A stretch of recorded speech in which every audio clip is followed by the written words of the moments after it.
भुक्के उठ उठ तिम्रो पारा के हो ह अस्ति भर्खर बिउ छरेको खेतमा फेरि तिम्रो गोरुले जोतेर सबै बिउ नष्ट गर्यो मेरो गोरु भुक्के उठ आज खेत जोत्नु छ आज होइन मिमी भोलि गर्छु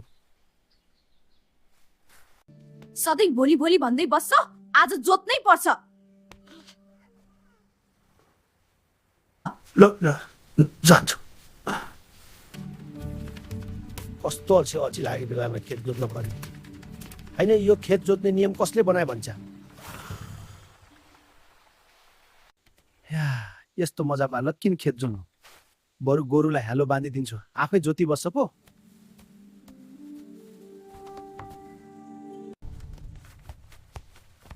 ए यो गोरु कसको हो मेरो खेतमा किन जोत्दैछ ओइ भुक्के उठ उठ तिम्रो पारा के हो ह अस्ति भर्खर बिउ छरेको खेतमा फेरि तिम्रो गोरुले जोतेर सबै बिउ नष्ट गर्यो मेरो गोरु बर्बाद नै भयो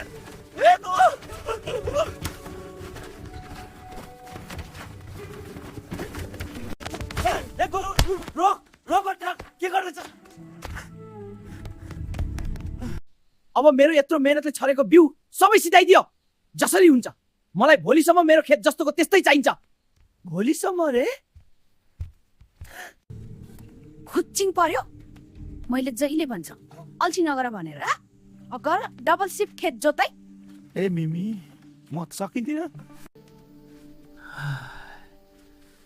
कति जोत्नु पर्छ अझै दिन पनि गयो अब राति पनि जोत्नै पर्छ